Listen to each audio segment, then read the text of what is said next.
മറുനാടൻ സാജൻ്റെ ഒരു വാർത്ത കേൾക്കാൻ ഇടവന്നു. അദ്ദേഹം ആ വാർത്തയിൽ ഇങ്ങനെയാണ് പറയുന്നത്: ശോഭാ സുരേന്ദ്രനെ വധിക്കുവാൻ ശ്രമിച്ചു ബോംബ് സ്ഫോടനത്തിലൂടെ. സത്യത്തിൽ ആ വാർത്ത വായിച്ചപ്പോൾ ചിരി വരികയാണ്. കാരണം ഒരാഴ്ചയ്ക്ക് മുമ്പേ കാശ്മീരിൽ ചില ഭീകരർ നിരപരാധികളെ വെടിവെച്ച് കൊന്നു. അപ്പോൾ ആ പ്രതികൾ രക്ഷപ്പെട്ടു. അവരാണോ ഇനിയും ശോഭയെ വധിക്കാനായിട്ട് വന്നത് എന്ന് ചിന്തിച്ചു. കാര്യം അതുപോലെയാണ് സാജൻ സ്കറിയയുടെ വാർത്ത കേൾക്കാൻ ഇടവന്നത്. അപ്പോൾ എനിക്ക് ചോദിക്കാനുള്ള, ഇന്ത്യയിൽ BJP നേതാക്കന്മാരൊക്കെ ഉണ്ട്. അമിത്ഷായുണ്ട്, നമ്മളെ പ്രധാനമന്ത്രിയുണ്ട്, അങ്ങനെ മുതിർന്ന വലിയ നേതാക്കന്മാരൊക്കെ ഉള്ള ഒരു രാജ്യത്ത് ശോഭാ സുരേന്ദ്രനെ മാത്രം തിരഞ്ഞെടുക്കാനുള്ള കാരണം എന്താണെന്നുള്ളത് സത്യത്തിൽ ഞാൻ ആലോചിച്ചു പോവുകയാണ്. അവിടെ ആരാണെന്ന് നമുക്കറിയത്തില്ല.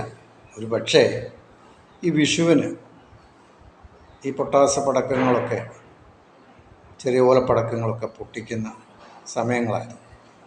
ഇനി അത് വല്ലതും അധികം ഇരുന്നത് വല്ലതും ആരെങ്കിലും പൊട്ടിച്ചതായിരിക്കും. അതിന് ബോംബ് സ്ഫോടനമാണെന്ന് പറഞ്ഞ് പരത്തുകയാണ്. അപ്പോൾ അവരെ വധിക്കാനുള്ള ശ്രമമാണ് നടന്നിരിക്കുന്നത് എന്ന് അദ്ദേഹത്തിൻ്റെ വായിലൂടെ അത് വെളിയിൽ വന്നിരിക്കുന്നു. അദ്ദേഹം ഇപ്പോൾ മാത്രമല്ല ഇങ്ങനെയുള്ള വിവാദങ്ങൾ അദ്ദേഹത്തിൻ്റെ ചാനലിൽ കൂടെ, അദ്ദേഹത്തിൻ്റെ വായിലൂടെ വരുന്ന വാർത്തകളെല്ലാം പ്രകോപനമുണ്ടാക്കുന്ന രീതിയിൽ, വർഗീയത ഉണ്ടാക്കുന്ന രീതിയിൽ ഉള്ള വാർത്തകളാണ് അയാൾ സൃഷ്ടിച്ചുകൊണ്ടിരിക്കുന്നത്. ഒരുപക്ഷെ BJPക്കാർക്ക് അല്ലെങ്കിൽ BJPയുടെ ഇങ്ങനെയുള്ള സംഘടനകൾക്ക്, ആ ആൾക്കാർക്കും വളരെ ഇഷ്ടമുള്ള കാര്യമായിരിക്കാം. അതുകൊണ്ടായിരിക്കാം ഇദ്ദേഹം ഇങ്ങനെയുള്ള വാർത്തകൾ പടച്ചുവിടുന്നത്. അപ്പം ആവശ്യമില്ലാത്ത ഒരു കാരണം, ശോഭാ സുരേന്ദ്രനെ ബാധിച്ചിട്ട് ഇവിടെ ആർക്കെന്ത് നേട്ടമാണ് ഉണ്ടാകുന്നത്? നമുക്കൊന്ന് ചിന്തിച്ചു നോക്കാം. ഇവിടെ സുരേന്ദ്രനുണ്ട്, അദ്ദേഹം അതിന് നേതാവായിരുന്നു. അങ്ങനെ പല നേതാക്കന്മാരും BJPയിൽ കേരളത്തിലുണ്ടായിരുന്നു. അവരെ ആരും വേണ്ട. ശോഭാ സുരേന്ദ്രനെ തന്നെ ലക്ഷ്യമിട്ടിരിക്കുന്നത് എന്താണെന്ന് സാജൻ സ്കറിയയ്ക്ക് മാത്രമേ അറിയത്തുള്ളൂ.